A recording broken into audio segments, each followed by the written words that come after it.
आज के मुख्य समाचार। हिमाचल किसान कांग्रेस में नोटिस विवाद। रेवेन्यू डेफिसिट ग्रांट पर सर्वदलीय बैठक। महाशिवरात्रि को लेकर रानीताल की तैयारियां शुरू। सर्वदलीय बैठक पर सीपीआई-एम की प्रतिक्रिया। सर्वदलीय बैठक पर आपकी प्रक्रिया। आरडीजे मुद्दे पर सर्वदलीय बैठक में भाजपा का वॉकआउट। हिमाचल में डिजिटल सेवाओं को बढ़ावा। अब समाचार विस्तार से। हिमाचल प्रदेश सरकार ने रेवेन्यू डेफिसिट ग्रांट आरडीजे बंद होने के मुद्दे पर आज सर्वदलीय बैठक बुलाई, जिसमें प्रदेश की वित्तीय स्थिति पर चर्चा की गई। 16वें वित्त आयोग द्वारा आरडीजे बंद करने की सिफारिश के बाद केंद्र सरकार के इसे स्वीकार करने से राज्य के सामने उत्पन्न हालात को लेकर बैठक में विचार विमर्श किया गया। बैठक होटल पीटर ऑफ शिमला में आयोजित की गई, जिसमें विभिन्न दलों के प्रतिनिधियों ने भाग लिया। बैठक समाप्त होने के बाद मुख्यमंत्री सुखविंदर सिंह सुक्खू ने भारतीय जनता पार्टी पर निशाना साधते हुए कहा कि भाजपा सरकार का सहयोग नहीं कर रही है और जनता उन्हें नकार देगी। वहीं संसदीय कार्य मंत्री हर्षवर्धन चौहान ने आरोप लगाया कि भाजपा प्रतिनिधि बैठक में केवल टकराव की मंशा से पहुंचे थे। पार्टी की ओर से प्रदेश अध्यक्ष राजीव बिंदल, नेता प्रतिपक्ष जयराम ठाकुर, विधायक रणधीर शर्मा, विनोद कुमार, बलवीर वर्मा, त्रिलोक जम्वाल और प्रदेश मीडिया संयोजक करण नंदा उपस्थित रहे। बैठक में आरडीजे बंद होने से प्रदेश की वित्तीय चुनौतियों और संभावित समाधान पर चर्चा की गई। हालांकि राजनीतिक बयानबाजी के चलते सरकार और विपक्ष के बीच मतभेद भी खुलकर सामने आए। ये बोलने की बात नहीं है, आपने वो बाहर बोला, लेकिन आरडीजी के संबंध में आप क्या करना चाहते हैं?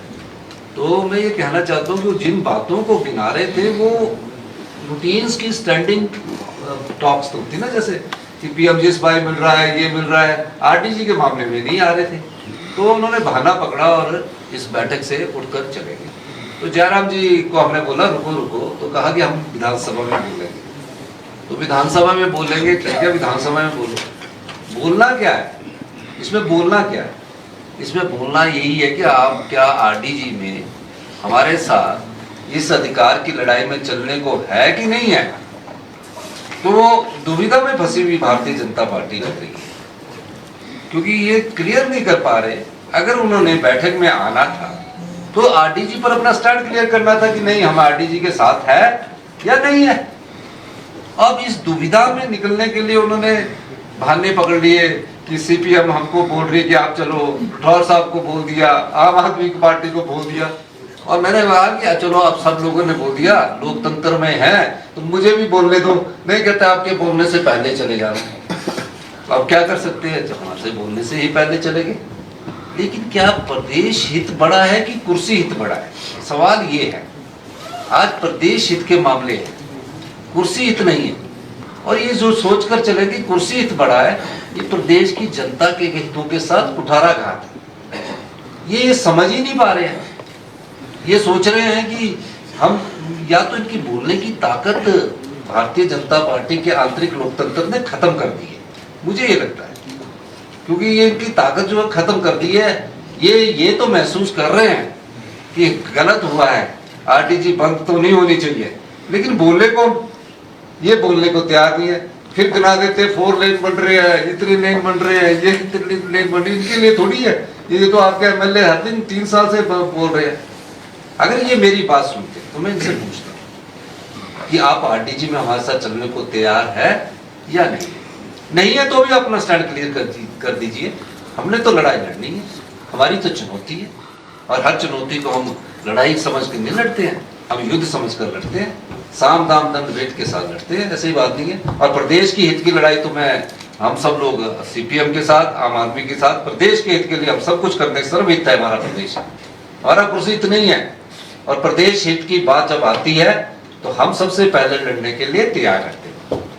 तो इस संदर्भ में जब ये बात नहीं सुनी इन्होंने, तो मैं जयराम जी से पूछता कि जयराम जी आप बताइए, 15th फाइनेंस कमीशन ने हमें आरडीजी दी, वो गिनाने लग गए कि आरडीजी मोदी जी ने 14th फाइनेंस कमीशन में इतनी दी, 15 में इतनी दी, वो गिनाने लगे। वो फिर उनसे ही पूछा जाता कि जो अगर मोदी जी ने इतनी हमारे को आरडीजी दी, ये वित्त योग देता है on the recommendation of government, तो 15 फाइनेंस कमीशन जी ने जयराम जी को जब से वो मुख्यमंत्री बने 5 वर्ष में 54,000 करोड़ रुपए दिए। कितना दिया? 54,000 करोड़ रुपए दिए। मेरा को 11 दिसंबर 2022 के बाद 1 जनवरी 2023 से लेकर आज तक, जो अभी हमारा 31 मार्च 2026 को वित्त वर्ष खत्म होगा, टोटल आरडीजी 17,000 करोड़ रुपए मिलेंगे। अगर जयराम जी और जीएसटी कंपनसेशन के रूप में जयराम जी को जब जीएसटी लगा 2017 में, उस समय हमारी वैट और एक्साइज ड्यूटी से इनकम होती थी 4 से 5,000 करोड़। जीएसटी लग गया, सरकार की कॉम्पिटेंस ऑफ टैक्सेस की पावर ही कम होगी, हमारी पावर ही नहीं रही। तो उस समय जयराम जी को बोला कि आपका वैट और एक्साइज के रूप में 4,000 करोड़ का घाटा हो रहा है, इस घाटे की पूर्ति के लिए हम हर साल आपको 3200 करोड़ रुपया देंगे। 3200 करोड़ रुपया देने के हर साल उनको देते रहे। जून 2022 में वो 3200 करोड़ रुपया बंद हो गया, यानी कि 5 साल में 16,000 करोड़ जीएसटी कंपनसेशन सेस के रूप में मिला। 54 और 16 70,000 करोड़ होता। 76,000 करोड़ रुपए का हमारे पर लोन छोड़कर चले गए। 10,000 करोड़ की 6th पे कमीशन का एरियर छोड़ के चले गए। हमें ये बात भी करनी थी, अगर ये ऐसी बात है, अगर आप उस 70,000 करोड़ में से 40,000 करोड़ रुपया लोन का वापिस कर देते तो हम उस डेट ट्रैप में ना फंसते जो अगले वित्त वर्ष में हमें लोन मिलेगा 10,000 करोड़ और वापिस करना पड़ेगा 3,500 करोड़ अपने रिसोर्सेज से। तो वित्तीय कुप्रबंधन किनका है? वित्तीय कुप्रबंधन भारतीय जनता पार्टी का, सरकार का रहा। और जो जिसको 17,000 करोड़ रुपए मिल रहे हैं उससे सवाल पूछ रहे हैं भारतीय जनता पार्टी के एमपी, जो बिल्कुल वित्तीय अनुशासन के अनुसार सभी योजनाओं को लागू कर रहा है। 70 साल से ऊपर का एरियर दे दिया गया है। 1/1/16 से लेकर 31/1/22 तक का, 31/1/22 तक का हमने 4th क्लास का 70% का एरियर दे दिया है। तो वित्तीय अनुशासन हुआ ना, और कुशल वित्तीय अनुशासन के द्वारा ये सब हुआ। 17,000 करोड़ है, अगर मुझे ही वो 40,000 करोड़ मिल जाता तो प्रदेश के लोन को मैं आज आधा कर देता। आरडीजी को लेकर जारी राजनीतिक बयानबाजी के बीच कम्युनिस्ट पार्टी ऑफ इंडिया मार्क्सवादी के वरिष्ठ नेता राकेश सिंघा ने भारतीय जनता पार्टी पर निशाना साधा। उन्होंने कहा कि राजनीतिक मंशा के चलते आरडीजी जैसे महत्वपूर्ण मुद्दे पर चर्चा छोड़कर बैठक से बाहर जाना भाजपा को शोभा नहीं देता है। उन्होंने आरोप लगाया कि इस तरह का रवैया जनता के हितों के खिलाफ है और चुनाव में भाजपा को इसका खामियाजा भुगतना पड़ सकता है। राकेश सिंघा ने कहा कि आरडीजी के मुद्दे पर राजनीति करना शर्मनाक है और वास्तविक प्रश्न यह है कि 16वें वित्त आयोग से जुड़े परिस्थितियों में उत्पन्न चुनौतियों से कैसे निपटा जाए। उन्होंने दोहराया कि उनकी पार्टी एक इनकलाबी विचारधारा वाली पार्टी है और संघर्ष के जरिए अपने मुद्दों को जीवित रखेगी। उन्होंने कहा कि अपनी ताकत दिखाने के लिए सीपीआईएम सड़कों पर उतरेगी और जनता को पार्टी की सक्रियता का एहसास करवाया जाएगा। सिंगल पॉइंट एजेंडे पर था कि जो 16th फाइनेंस कमीशन ने जो revenue deficit grant 17 states including Himachal Pradesh के लिए जो ऑल ऑफ अ सडन समाप्त किया, उसका रास्ता किस तरीके से निकाला जाए। और इसलिए हमने फैसला लिया कि जब इनविटेशन आया ये क्वेश्चन किसी राजनीतिक पार्टी का नहीं है, ना सरकार का है ना प्रतिपक्ष का है। ये प्रश्न हिमाचल प्रदेश के 75 लाख जो जन है उसका प्रश्न ये है। और इसलिए मार्क्सवादी कम्युनिस्ट पार्टी को इस मीटिंग में शामिल होना है और अपनी बात भी क्या कहते हैं रखनी है। अब पहली बात जो हम आपसे शेयर करना चाहते हैं, we have been tremendously hurt। बहुत भारी मन से हम बात को इस बैठक से रख रहे हैं, आपसे शेयर कर रहे हैं। हमने कभी भी कल्पना नहीं की कि एक इतनी बड़ी पार्टी जो अपने आप को दुनिया की सबसे बड़ी पार्टी का दावा करती है वो इस तरीके से इमेच्योरली बिहेव करे। ये राजनीतिक, ये बीजेपी का क्वेश्चन नहीं को लेकर वो दोबारा शामिल हो, क्योंकि this is the question of the people of Himachal Pradesh. पहली बात हम ये आपसे शेयर करना चाहते हैं। नंबर 2, हम आपसे क्या शेयर करना चाहते हैं, हम समझते हैं कि मीटिंग से पहले भी हमने कहा कि दी सीपीआईएम हैज अ व्यू, जो हमारे पार्टी का पक्ष है, लेकिन इस समय एक सर्वसम्मति बनाना है और जो डिफरेंसेस है उनको नैरो डाउन करना है। वो हम सेकंड क्वेश्चन हम डील करना चाहते हैं। अनफॉर्चुनेटली वो सारी बातें नहीं हो पाई इस बैठक में, और जिसका मैंने जिक्र किया। तीसरी बात हम आपसे क्या शेयर करना, आंसर पेश होना चाहिए था जब रिपोर्ट संसद में पेश की गई। जब आप उस रिपोर्ट में जाएंगे, they have not been able to explain कि जो revenue deficit grant which is a right, आपने एक राज्य को जो उसका है वो क्यों नहीं उसको पूरा कर पा रहा है और कैसा होना चाहिए, it has kept totally silent. इसलिए हम समझते हैं ये तीसरा महत्वपूर्ण क्वेश्चन है। फोर्थ क्वेश्चन जो हम आपसे शेयर करना चाहते हैं, कॉन्टिन्यूसली और लगातार सीपीएम की ये पोजीशन रही है फाइनेंस कमीशन के आगे कि जब आप हिमाचल प्रदेश के संदर्भ में ये तय करेंगे कि आपका रेवेन्यू रिसोर्स कितना होना चाहिए, मिलना चाहिए, तो हमने कहा कि 3 डायमेंशनल पोजीशन आपको लेनी है। यहाँ की वो जो हमारा खर्चा होता है सड़क बनाने का, बिजली पहुंचाने का या किसी भी कार्य का, वो देश के दूसरे हिस्सों से अलग है। इसलिए उसको कैलकुलेट करने के लिए 3 डायमेंशनल वो तरीका होना चाहिए, जिससे कि फिर हम जो प्लेन में सड़क बनाएंगे वो अगर 1 लाख में बन जाती है, तो जो सड़क यहाँ हम बनाते हैं वो 1 लाख में नहीं बनती है, वो कई अधिक लाखों में जाती है, इवन 10 टाइम्स मोर वो क्या कहते होती है। तो वो नेचुरली 3 डायमेंशनल वो फॉर्मूला हमारे राज्य पर नहीं इस्तेमाल करते हैं।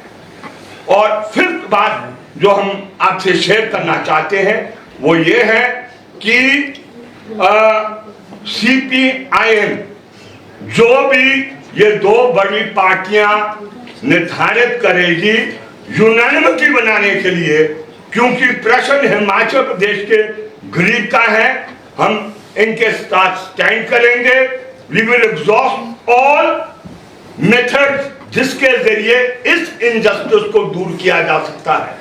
लेकिन जब सारे एग्जॉस्ट हो गए हैं और इसका सॉल्यूशन नहीं निकलता है, देन इंडिपेंडेंटली भी CPIM will go to the people. और मैं आज आपको बता दूं, बीजेपी गलतफहमी में है, they are not being able to assess the mood of the people. बहुत बड़ी पार्टी हो सकती है, ये दावा कर सकती है अब ये द गवर्नमेंट इन वेटिंग, लेकिन ये करेक्टली जनता के मूड को असेस नहीं कर पा रही है और ये दूसरी दफा धोखा खाएंगे। मैंने इनको उस समय भी विधानसभा में कहा, जब ओपीएस और एनपीएस का क्वेश्चन है, टेक अ डिसीजन। जो ओपीएस और एनपीएस पर डिसीजन लेगा, करेक्ट डिसीजन लेगा, जनता उधर को जाएगी। उस समय भी ये द्वंद्व में रहे कि क्या करना क्या नहीं करना। और मेरी जानकारी के मुताबिक आज की मीटिंग में भी बड़ा भारी द्वंद्व था कि शामिल हो कि नहीं हो, सेक्रेटरीट में हो, यहाँ पर हो। And when they came here they were not clear कि क्या करना है। कि क्वेश्चन ये नहीं है कि हिमाचल प्रदेश को क्या क्या केंद्र से मिला है, क्या नहीं मिला है। क्या हम वो क्या कहते हैं बखारी है? We don't have a right to within the Indian Union. कोई वो ऐसा नहीं है एक्स्ट्रा कोई देता है। इट इज वो जो दूसरे राज्यों को संविधान के तहत जो मिलता है वो वही हमें मिलता है। लेकिन हमारी कंट्रीब्यूशन इस प्रदेश को बचाने, इस देश को बचाने के लिए, चाहे वो फॉरेस्ट के जरिए है, रिवर्स के जरिए है, या क्या कहते हैं वो सरहद पर है, वो अनमैचेबल है। अनमैचेबल हम आज कर रहे हैं। कोई भी प्रदेश हमारा मुकाबला नहीं कर सकते।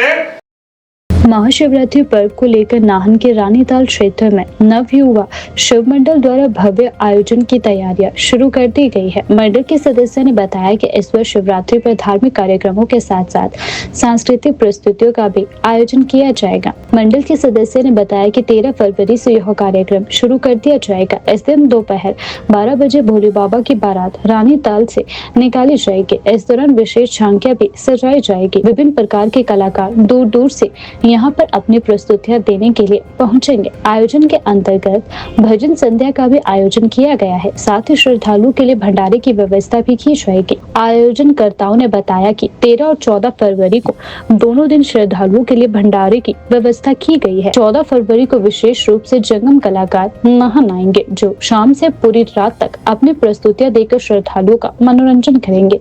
15 फरवरी को महाआरती का आयोजन भी किया जाएगा। इसके बाद महाशिवरात्रि का मुख्य पर्व श्रद्धा और भक्ति के साथ मनाया जाएगा। आयोजनकर्ताओं ने बताया कि वह श्रद्धालुओं से अपील करते हैं कि वे अधिक से अधिक संख्या में पहुंचकर भोले बाबा का आशीर्वाद प्राप्त करें।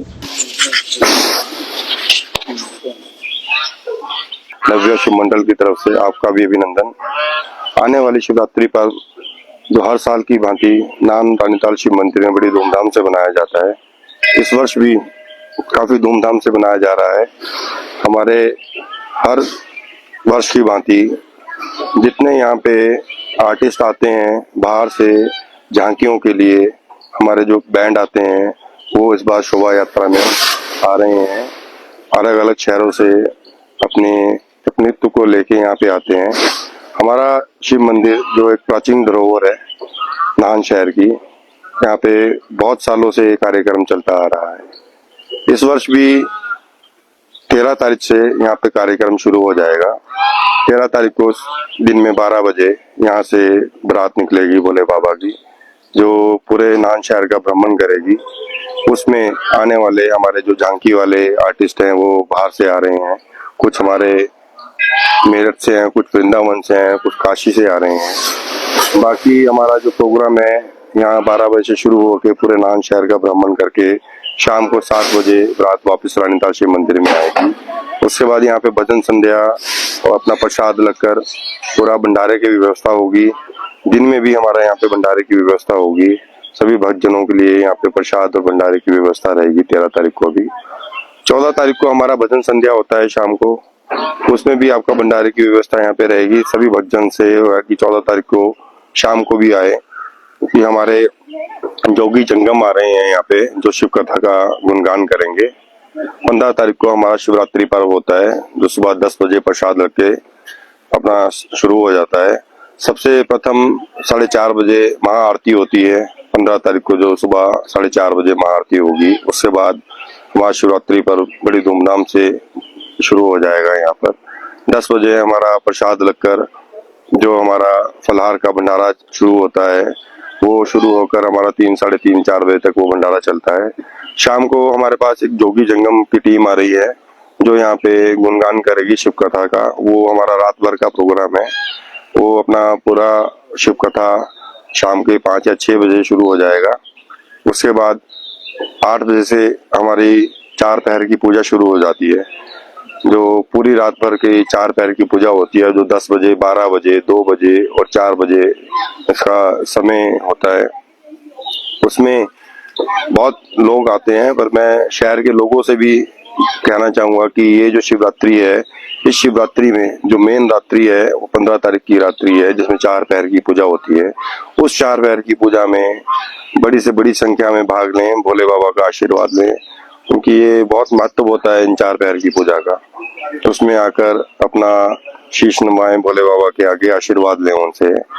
उसके बाद 22 तारीख को हमारा जो संपूर्ण भंडारा है वो 22 तारीख को हमारा संपूर्ण भंडारा होगा। आगे जो भी प्रोग्राम है उसको भंडारे में पूरा अपना सुबह हवन होगा 10 बजे भंडारे में।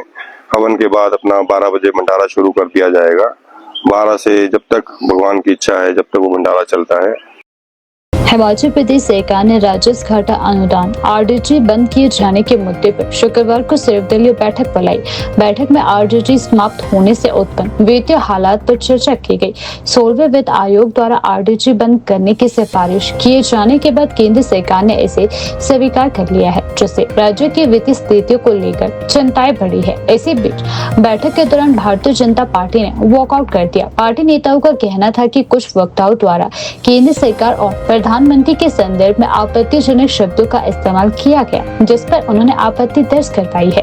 विरोध स्वरूप नेता प्रतिपक्ष जयराम ठाकुर, प्रदेश अध्यक्ष डॉक्टर राजीव बिंदल सहित अन्य भाजपा नेता बैठक छोड़कर बाहर निकल गए। भाजपा ने कहा कि राजनीतिक मतभेद लोकतंत्र का हिस्सा है, लेकिन भाषा की मर्यादा और संस्थाओं के प्रति सम्मान बनाए रखना सभी दलों की जिम्मेदारी है। प्रदेश अध्यक्ष राजीव बिंदल ने कहा कि पार्टी ने बैठक में प्रदेश हित को ध्यान में रखते हुए तथ्यात्मक और विस्तृत पक्ष रखा। उनका कहना है कि प्रदेश का विकास सभी दलों की साझा जिम्मेदारी है और भाजपा ने सत्ता में रहते हुए तथा विपक्ष में रहते हुए हमेशा प्रदेश हित को प्राथमिकता दी है। उन्होंने यह भी आरोप लगाया कि लगभग 40 महीने से सत्ता में रहने के बावजूद कांग्रेस सरकार अपनी वित्तीय विफलताओं का ठिकरा केंद्र सरकार और भाजपा पर फोड़ रही है। हिमाचल के हित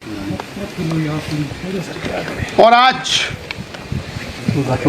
हम उसी हित की दृष्टि से माननीय जयराम ठाकुर जी, पार्टी के अध्यक्ष और पार्टी के वरिष्ठ लोग बैठक में गए, पर कांग्रेस की ओर से, सरकार की ओर से और केवल एक ही काम था, भारतीय जनता पार्टी को कॉर्नर करना। 3.25 साल में 2 लाख करोड़ रुपए से ज्यादा की केंद्र की सहायता, 2,12,000 करोड़ की केंद्र की सहायता वो प्रदेश को विभिन्न मदों में मिली। लगभग 45,000 करोड़ के तो नेशनल हाईवेज का काम चला। सर्वाधिक धनराशि प्रधानमंत्री ग्राम सड़क योजना में मिली और जो कांग्रेस की वर्तमान सरकार है उसको रेवेन्यू डेफिशिएंट ग्रांट के रूप में भी 27,000 करोड़ रुपया प्राप्त हुआ। परंतु सत्ता प्राप्ति के बाद से लेके आज तक एक ही एजेंडा है कि केंद्र सरकार हमें कुछ नहीं दे रही है और अपने मिस एप्रोप्रिएशन, फाइनेंशियल मिसमैनेजमेंट उसका ठीकरा बीजेपी पर फोड़ने के लिए, केंद्र सरकार पर फोड़ने के लिए ये सारा प्रपंच रचा जा रहा है। जब ये सारी चीज सामने आ गई और कांग्रेस के लोगों ने बहुत सारी बातें कही, ये जल है, जंगल है। अरे 70 साल आप लोगों ने 60 साल राज किया और वो जल जंगल केंद्र की मोदी सरकार निरंतर हिमाचल को हर प्रकार से सहायता मदद कर रही है, परंतु उसके बावजूद केवल और केवल बीजेपी को कॉर्नर करना ये सर्वथा अनुचित है और केवल एक ही एजेंडा दोषारोपण केंद्र पर, अपनी सारी नाकामयाबियों का ठीकरा, अपनी फाइनेंशियल मिसएप्रोप्रिएशन का ठीकरा, जैसा जयराम जी ने कहा, वो बीजेपी पर फोड़ने की बात है। इसलिए हमने और बेहतर समझा कि इस प्रकार की स्थिति में जहां योजनाबद्ध तरीके से ये सब हो रहा है तो हम उस मीटिंग से बाहर और बहुत सारी चीजें पूछी कि भाई सत्ता बनी, आपने अपनी गारंटियों के दबाव में आकर के जो फाइनेंशियल कचरा किया वो क्यों किया?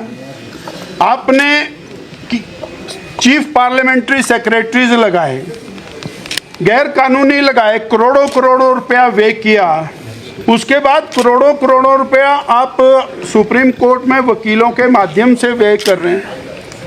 आपने भारी भरकम ओएसडीज की, एडवाइजर्स की और चेयरमैन्स, वाइस चेयरमैन्स की फौज लगाई।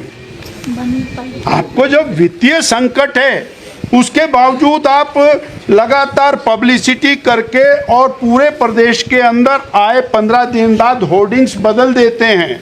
अब पब्लिसिटी डिपार्टमेंट पूरा आपका लगा है प्रदेश के एक्सचेकर के ऊपर खर्चा करने के लिए, परंतु उसमें उनका यही कहना है कि ये तो बहुत थोड़े खर्चे हैं, वास्तव में तो ज़्यादा खर्चों की ज़रूरत है।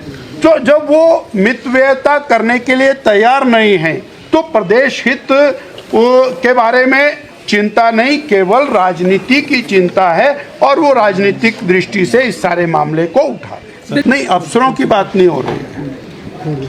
फाइनेंस सेक्रेटरी हैं वहाँ पर, फाइनेंस मिनिस्टर हैं माननीय मुख्यमंत्री जी, और उन्हीं की बात हो रही है ये सारे के साथ। सर, पंचायत चुनाव को लेकर के लेकर होगी बात, मुझे लगता है पंचायत के चुनाव के बारे में 31 मई तक चुनाव कराने के लिए आदेश सुप्रीम कोर्ट ने दिए हैं, ऐसी खबर मिली है, हमको जानकारी मिली है। देखिए, मैं कुल मिलाकर के कहता हूं, रेवेन्यू डेफिसिट ग्रांट सिर्फ एक राज्य को मिली होती तो हम कुछ और रूप अख्तियार करते, हम भी केंद्र के सामने उस तरह की बात। जब पूरे देश भर में रेवेन्यू डेफिसिट ग्रांट बंद की है, एक राज्य के लिए नहीं की गई है, सबके लिए 17 राज्यों के लिए बंद हुई है, तो स्वाभाविक रूप से इसको हिमाचल प्रदेश के साथ ही इस प्रकार से जोड़ना वो उचित नहीं है। चीज़ों को लेकर के वो चीज़ें आने वाले समय में किस प्रकार से आएंगी वो सारी चीज़ को देखेंगे, लेकिन कुल मिलाकर के ये बार बार डे वन से केंद्र सरकार को गाली देना, मोदी को गाली देना, भाजपा की पूर्व सरकार को गाली देना, मुझे गाली देना, यही हम पिछले 3.5 साल 3.25 साल से सुन रहे हैं। और आखिरकार इनका पॉलिटिकल एजेंडा आज की बैठक में भी कुल मिलाकर के लौबलवाब यही था कि ये इस कारण से, वो उस कारण से। हिमाचल प्रदेश की अगर आर्थिकी अगर पटरी से उतरी है 95 के बाद लगातार लोनिंग, और उसके बाद 2005 तक जो है इसको संभाला जा सकता, तो उसके बाद स्थिति आपके सामने, मुझे लगता है उसमें ज्यादा कुछ कहने की हिमाचल प्रदेश कांग्रेस में संगठनात्मक हलचल उस समय बढ़ गई जब प्रदेश अध्यक्ष विनय कुमार ने कुछ कार्यकर्ताओं को कारण बताओ नोटिस जारी किया। जानकारी के अनुसार पूरन चंद सहित अन्य संबंधित लोगों को भी नोटिस भेजा गया। नोटिस के जवाब में संबंधित पक्ष की ओर से कहा गया कि इस मामले में संवाद के बजाय पत्राचार का रास्ता अपनाया गया, जबकि बैठकर बातचीत के जरिए मुद्दे को स्पष्ट किया जा सकता था। उनका कहना है कि यदि उस दिन की पूरी पत्रकार वार्ता सुनी जाती तो विनय कुमार इस तरह के कदम कभी नहीं उठाते। उन्होंने यह भी कहा कि संगठन के भीतर मतभेदों को बातचीत से सुलझाना अधिक उचित तरीका होता है और कार्यकर्ताओं की बात को सुनना जरूरी है। प्रेस वार्ता का विषय मुख्यतः ये उजागर हमने अभी तक नहीं किया था। मैं प्रेस के माध्यम से ही बताना चाहता था कि इसका विषय है कि मुझे 15 फरवरी 2026 को जो हमने प्रेस वार्ता राजीव भवन में की थी उसका संज्ञान लेते हुए पार्टी के अध्यक्ष श्री विनय कुमार जी ने मुझे ये कारण बताओ नोटिस जारी किया। और ये कारण बताओ नोटिस मेरे साथ साथ में जो महासचिव संगठन पूरन चंद जी हैं और महासचिव नरेंद्र चंदेल जी और प्रकाश शर्मा जी जो हमारे वरिष्ठ उपाध्यक्ष हैं, उनको भी ये जारी किया गया। तो आज की प्रेस वार्ता का विषय इस कारण बताओ नोटिस का जवाब देना है। वैसे तो ये रिडंडेंट होगा। I think we have already called out very clearly that what we wanted to say. हमने बहुत साफ सुथरे शब्दों में बता दिया है कि हम क्या लेकर के प्रेस के माध्यम में आए थे और हमने क्यों इस्तीफा दिया, लेकिन आज उसका कारण बताओ नोटिस का जवाब भी मैं प्रेस के माध्यम से ही देना चाहता हूँ। ये मेरा जवाब है जो मैं विनय कुमार जी को पत्र के माध्यम से दूंगा। विनय कुमार जी ने पत्राचार चुना है बजाय संवाद के। मेरे लिए ये बड़े आश्चर्य की बात है। मुझे लगता है कि यदि विनय कुमार जी ने पत्राचार के ऊपर संवाद को स्थान दिया होता तो he should have called me for a conversation और हम लोग बैठ करके बात कर सकते थे, परंतु उन्होंने अपने सचिव ठाकुर गुलाब सिंह जी के माध्यम से मुझे कारण बताओ नोटिस भेजा और मेरे 4 अन्य साथियों को भेजा। हमारी किसी भी प्रकार की मंशा सरकार के खिलाफ सवाल उठाने की ना पहले थी ना अभी है। सरकार के खिलाफ सवाल विपक्ष उठाता है। हमने पूरी तरह से ये साफ किया था कि हम पार्टी के पदों से इस्तीफा दे रहे हैं, परंतु पार्टी में हम रहेंगे और पार्टी में कार्य करते रहेंगे। परंतु जिस प्रकार के सवाल मुझे इस कारण बताओ नोटिस के अंदर में मिले हैं, मैं आपको विश्वास के साथ ये कह सकता हूं कि मुझे नहीं लगता कि विनय कुमार जी ने वो पूरी प्रेस वार्ता देखी है, और आधी अधूरी जानकारी उनको जिस प्रकार से भी कहीं से भी मिली, जो भी उन्होंने एकत्रित करी, उसके बाद उन्होंने ये कारण बताओ नोटिस हमें जारी किया। इसका स्पष्टीकरण देना हमारे लिए और भी आवश्यक हो जाता है, क्योंकि जो हमारे नेता प्रदेश के हैं सोहन वर्मा जी, जिन्होंने किसान कांग्रेस का नेतृत्व इतनी लंबे समय तक किया, जिनके ऊपर आदरणीय प्रतिभा सिंह जी का आशीर्वाद रहा और सभी नेताओं ने उन्हें सराहा, उनकी क्या उपलब्धियां पिछले 4 साल में रही, इस चीज को जानना बहुत आवश्यक है विनय कुमार जी और बाकी लोगों के लिए भी। हमारी जो पूरी टीम थी, उन्होंने एक 19 सूत्रीय मांग पत्र तैयार करके मुख्यमंत्री कार्यालय में मुख्यमंत्री से मिलने का समय एक बार नहीं, परंतु मैं समझता हूं 20-50 बार लेने की कोशिश की। आज भी वो 19 सूत्रीय मांग पत्र सचिवालय में कहीं पड़ा हुआ है। मुझे नहीं लगता कि मुख्यमंत्री जी को इस बात की जानकारी भी है कि उनसे मिलने के लिए हमने समय की मांग कई बार करी। और ये वही प्रदेश की किसान कांग्रेस की कार्यकारिणी है जिसने आज़ादी के बाद, यदि मैं बात करूं तो पहली बार ऐसा हुआ हिमाचल प्रदेश में, जब सोहन वर्मा जी की ये जो किसान कांग्रेस की टीम थी और हम जिसमें थे, हमने पहली बार राज्य स्तरीय सम्मेलन करवाया, हमने रैलियां करवाई। हमारी जो कार्यकारिणियां हैं वो ना ही सिर्फ प्रदेश स्तर पर बल्कि जिला स्तर, ब्लॉक स्तर और पंचायत स्तर तक बनी हुई है। ये 5000 लोगों की एक बहुत बड़ी टीम है जिसने पहले विपक्ष में रहते हुए कार्य किया और उसके बाद जब सरकार में कांग्रेस आई, उसके बाद से लगातार सरकार को डिफेंड करते हुए, लगातार सरकार की नीतियों को लोगों तक पहुंचाते हुए, हर आंदोलन में भाग लेते हुए, मुझे लगता है 100 से ऊपर प्रेस कॉन्फ्रेंसेज आप ही लोगों के माध्यम से हुई हैं। विभिन्न मुद्दों पे बातें हुई हैं, किसानों बागवानों के हितों की बातें हुई हैं। सरकार की तरफ से, या हम ये यूं कहें कि संज्ञान हमारा नहीं लिया गया तो गलत नहीं होगा। आज से पहले जितनी भी प्रेस वार्ताएं या जितने भी वक्तव्य हमारी ओर से गए, उसमें किसी भी प्रकार की प्रतिक्रिया हमें सरकार की ओर से नहीं मिली, लेकिन हम उससे खफा नहीं हैं। हम अपना काम करते रहे, संगठन में हम अपना योगदान देते रहे और पूरी मेहनत करते रहे कि किसानों बागवानों के लिए हम जितना हो सके उतनी उनके फायदे की लड़ाई हम लड़ सकें कांग्रेस के अंदर रहकर। परंतु आज जब परिस्थिति इस प्रकार की हुई कि किसान कांग्रेस से लेकर के बाकी अलग अलग जो हमारे पद हैं जिनके ऊपर नियुक्तियां हुई हैं, उसमें जब मुझे कहीं ना कहीं लगा कि ये तर्कसंगत और न्याय संगत नहीं है, तो मैंने ये उचित समझा कि मैं अपने पदों से इस्तीफा दूं। और इस्तीफा देने के बाद मुझे कारण बताओ नोटिस इस चीज़ का मिला कि आप ये कैसे कर सकते थे। तो मैं आपको ये बताना चाहता हूं कि मैं एक कार्यकर्ता हूं, लेकिन उसके साथ साथ देश का नागरिक भी हूं। मुझे अभिव्यक्ति की आज़ादी मेरा संविधान देता है।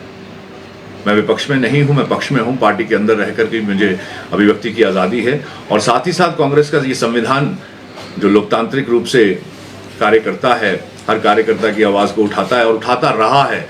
नेहरू जी के समय से, इंदिरा जी के समय से, राजीव जी के समय से, राहुल जी ने भी उसको बखूबी आगे बढ़ा करके सृजन अभियान जैसे अभियान की शुरुआत की, जिससे उन्हें लगा कि पार्टी में एक नई ऊर्जा का संचार होगा, नए लोग आगे आएंगे और नए लोग जो हैं वो पदों पे आएंगे, उनको कमान मिलेगी। परंतु सृजन अभियान के जो परिणाम थे, जैसा पिछली बार भी मैंने कहा, वो परिणाम कहीं ना कहीं मुझ जैसे कार्यकर्ता को हताश करते हैं। आरडीजी को लेकर आयोजित सर्वदलीय बैठक के बाद आम आदमी पार्टी के प्रदेश प्रवक्ता राजेश चांदना ने प्रतिक्रिया देते हुए कहा कि उनकी पार्टी आम लोगों की तरह प्रदेश सरकार का साथ देगी। उन्होंने आरोप लगाया कि बैठक के दौरान भारतीय जनता पार्टी का रवैया नकारात्मक रहा और उनका व्यवहार वैसा ही दिखाई दिया जैसा विधानसभा में देखने को मिलता रहा है। राजेश चांदना ने कहा कि यह बैठक प्रदेश सरकार द्वारा राज्य हित में बुलाई गई थी और यह कोई बहस का मंच नहीं था जहाँ राजनीतिक टकराव हो। उनका कहना है कि भाजपा को प्रदेश के हित में अपने तर्क रखने चाहिए थे, लेकिन वे बीच बैठक से उठकर चले गए। उन्होंने जोर देकर कहा कि ऐसे महत्वपूर्ण मुद्दों पर सभी दलों को राजनीति से ऊपर उठकर राज्य के हित में कार्य करना चाहिए। राजेश चांदना मेरे साथ हैं, हमारे प्रदेश कोऑर्डिनेटर चमन राकेश आष्टा जी और हमारे जिला शिमला अध्यक्ष प्रेम ठाकुर जी और जिला सोलन के पर्यवेक्षक उदय डोगरा जी। तो आज मुख्यमंत्री जी ने, कांग्रेस सरकार ने एक सर्वदलीय बैठक रखी थी आरडीजी के मुद्दे पर तो हम आम आदमी पार्टी का स्टैंड क्या था वो मैं आपको बताना चाहूँगा, क्योंकि रेवेन्यू ग्रांट डेफिसिट की ज़रूरत हमारे हिमाचल प्रदेश को सब बहुत भली भांति से इस समय ज़रूरत है। करीब 13% हमारा जो बजट है हम उससे पूरा करते आए हैं, तो उसी के समर्थन में हम यहाँ आए थे और हम ये बात रख चुके थे अपनी, CPIM ने भी रखी, सबने समर्थन दिया सरकार का। और भाजपा का थोड़ा आज हमें रवैया सही नहीं लगा, उन्होंने आज वही रवैया दिखाया जैसे विधानसभा में दिखाते हैं, क्योंकि ये तो ऑल पार्टी मीटिंग थी, it was not a debate. तो शायद वो तैयारी करके आए थे और शायद वो जनता को ये बताने आए थे कि हम तो गए थे। पर मुझे ऐसा लगता है कि शायद भाजपा जो है हमारे प्रदेश के हित में नहीं सोच रही है, उनके साथ साथ MP हैं हमारे प्रदेश की आवाज़ नहीं उठाते। और दूसरा एक बात मैं और भी रखना चाहूँगा कि RDG जो है 17 राज्यों में बंद हुई है, पर हमारा जैसे हिमाचल प्रदेश स्पेशल राज्य के उसमें आता है, तो हमें इसकी सख्त ज़रूरत थी। और एक बात और भी मैं कांग्रेस के संदर्भ में भी कहना चाहूँगा कि कुछ समय पहले हमारे पंजाब में रूरल डेवलपमेंट ग्रांट बंद की गई थी सेंटर द्वारा, तो उस समय कांग्रेस ने हमारा साथ नहीं दिया था। उसके बावजूद भी हम प्रदेश की जनता के हित के लिए, क्योंकि जो भी कटौती होने वाली है वह आम आदमी की जेब से होने वाली है। अभी कुछ फाइनेंस सेक्रेटरी ने आंकड़े भी रखे कि HRTC में कटौती होगी, इलेक्ट्रिसिटी सब्सिडी में कटौती होगी, गार्बेज बिल्स में, प्रॉपर्टी टैक्स में, जितने भी आम जनता से रिलेटेड खर्चे हैं उनमें कटौती की तैयारी गवर्नमेंट कर रही है, जो उनकी बातों से संकेत हुआ। तो हम इसी के लिए आए थे कि आम आदमी के सपोर्ट के लिए हम मौजूदा कांग्रेस सरकार को साथ देंगे, भले ही हम विपक्षी दल के लोग हैं, भले ही हमारा कोई MP MLA नहीं है इस समय हिमाचल प्रदेश में, पर एक आम आदमी की तरह, आम नागरिक की तरह हम सरकार का साथ देने के लिए तैयार हैं। हिमाचल प्रदेश सरकार के डिजिटल प्रौद्योगिकी एवं शासन विभाग ने E-गवर्नेंस को मजबूत बनाने के लिए कई नई डिजिटल पहल शुरू की है। इनका उद्देश्य सरकारी सेवाओं को पारदर्शी, तेज और नागरिकों के लिए आसान बनाना है। 1100 के जरिए लोग योजनाओं से जुड़ी शिकायतें और सुझाव दर्ज करा सकते हैं। इस हेल्पलाइन की समाधान दर करीब 71% बताई गई है। इसके अलावा व्हाट्सएप चैटबॉट के जरिए भी शिकायत दर्ज और जानकारी प्राप्त की जा सकती है। राज्य में आधार कवरेज बढ़कर 79 लाख से ज्यादा हो गया है और राशन वितरण में चेहरे की पहचान तकनीक लागू की गई है। वहीं हम परिवार योजना के तहत नागरिकों का एकीकृत डेटा तैयार किया जा रहा है, जिससे पात्र लोगों तक योजनाओं का लाभ पहुंचाने में मदद मिल रही है और सरकारी खर्च में बचत भी हुई है। हम सेवा पोर्टल के जरिए 500 से ज्यादा सेवाएं ऑनलाइन उपलब्ध करवाई गई है और हजारों लोक मित्र केंद्र लोगों को जमीनी स्तर पर सहायता दे रहे हैं। कर्मचारियों की उपस्थिति दर्ज करने के लिए हम उपस्थिति जैसी स्मार्ट प्रणाली भी लागू की गई है। सरकार ने डिजिटल अवसंरचना, ब्लॉकचेन तकनीक, AI केंद्र और IT निवेश को बढ़ावा देने के लिए नए कदम उठाए हैं। इन पहलों के लिए राज्य को कई राष्ट्रीय स्तर के पुरस्कार भी मिल चुके हैं। स्लाइड होगी हमारी, आई होप आप सब ये जो स्लाइड है ये देख पा रहे हैं। पिछले कई सालों में हमें अभी इसी साल गवर्नेंस नाउ का अवार्ड मिला है, पीपल इंटीग्रेशन अवार्ड मिला है, आधार एक्सीलेंस के लिए अवार्ड मिला है, इनोवेशन इन PDS मिला है, जो काफ़ी अवार्ड जो है वो भारत सरकार द्वारा दिए गए हैं। ये तो मैं जो भी आज डिपार्टमेंट में कहूँगा, ये हमारे जो भी डिपार्टमेंट, छोटा सा डिपार्टमेंट है, मुझे लगता है कि हिमाचल प्रदेश का सबसे छोटा डिपार्टमेंट होगा, बट बहुत ही मेहनती और विजनरी लोगों की टीम है, बहुत अच्छी टीम है।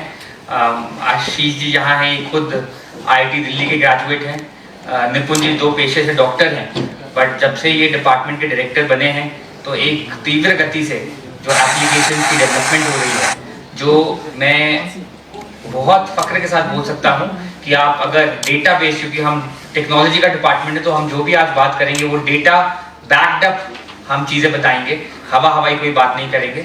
और अनिल जी हैं, राजीव जी आज यहाँ मौजूद नहीं हैं, हमारे एडिशनल डायरेक्टर साहब यहाँ पे हैं, बाकी डिपार्टमेंट्स हैं, यहाँ विकास जी, बाकी सब तमाम लोग जो यहाँ बैठे हैं, ये दिन रात की मेहनत है। और एक और बात मैं बताऊँगा, आज जो भी एप्लीकेशन में हम यहाँ दिखाएंगे, जिस भी एप्लीकेशन को हमें अवार्ड मिला है, ये सारी डिपार्टमेंट द्वारा इंटरनली डेवलप्ड एप्लीकेशंस है। कोई भी ऐसी एप्लीकेशन नहीं है जो हमने किसी थर्ड पार्टी से बनाई है। तो ये सब कुछ जो मेहनत की गई है, ये डिपार्टमेंट द्वारा की गई है। तो मैं शुरू करूंगा पहले मुख्यमंत्री सेवा संकल्प जो 1100 है।